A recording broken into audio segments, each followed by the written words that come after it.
Hi there, and welcome to the Pride Spotlight. My name is Rheama, and I'm honored to be your host today.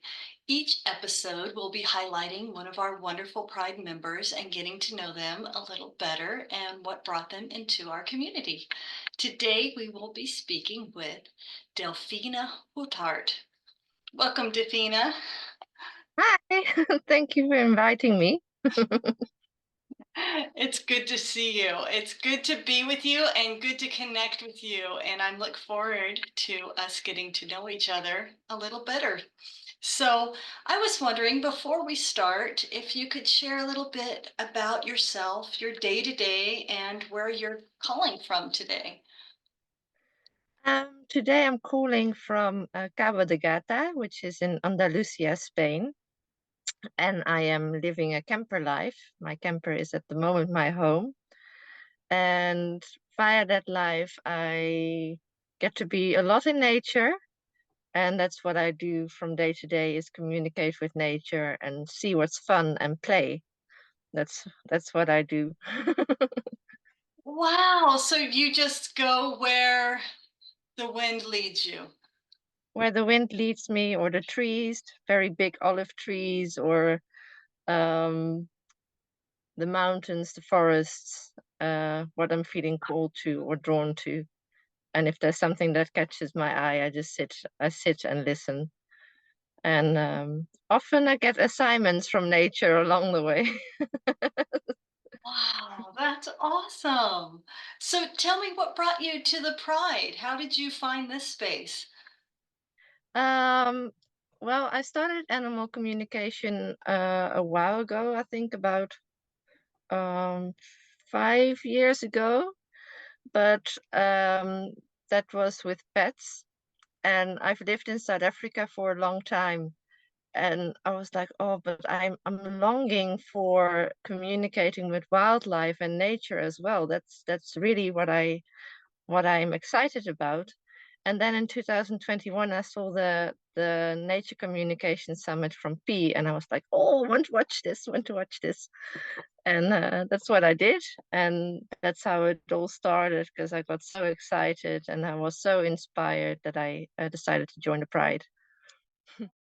So you've been a member since 21, yes, 2020. with some intervals, but I think two a, a year ago, or yeah, I've fully committed for the yearly Pride.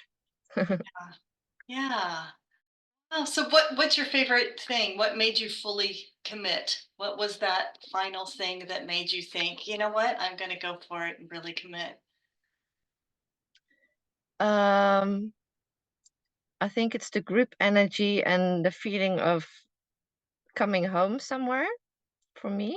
It's really a space where I can feel safe to be myself, to be my silly self, to just share everything that I want to share without being judged.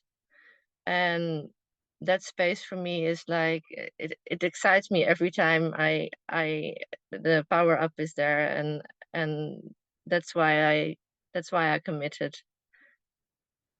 I think that was the main reason, but also because I when I wasn't doing the Pride, or wasn't a member of the Pride, I still felt the animals. I still felt them coming in, and suddenly I was making this wild boar wind chime while I even wasn't on the Pride, but it was at the same time that the Pride was um, having the power up of wild boar.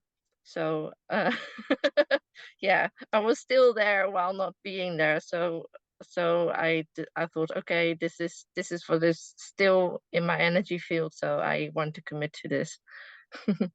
That's awesome. And you do share a lot with us. You're one of the people who come and share regularly on the Pride, and I love that, and I look forward to it. And so I'm just wondering, how do you receive your messages? It differs quite a lot.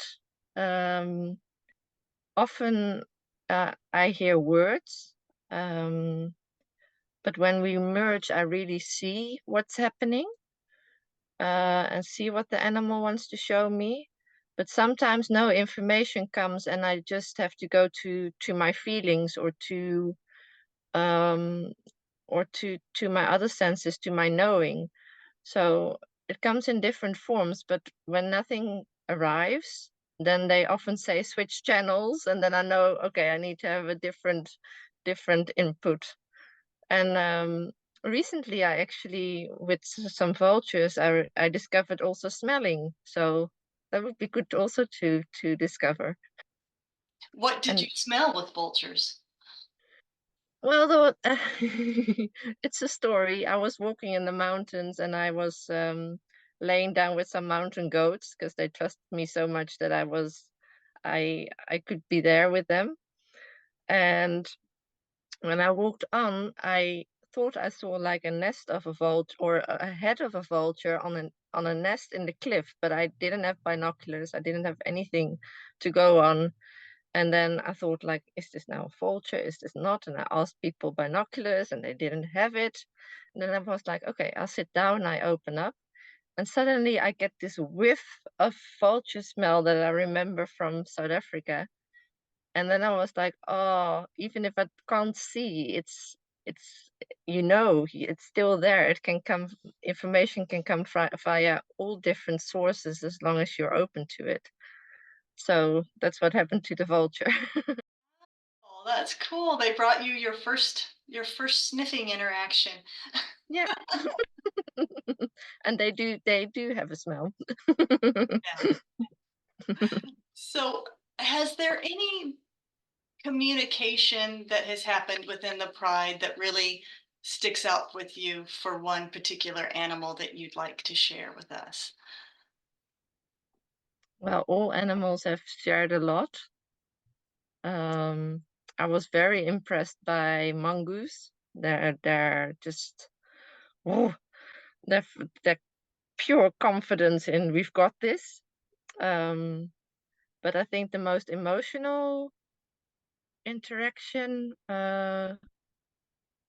was with polar bear, Mm, because for me polar bear really felt like n- opening into God, into the divine, and that feeling, I tear up every time I speak of that. yeah, That's home. That's really home. And uh, polar bear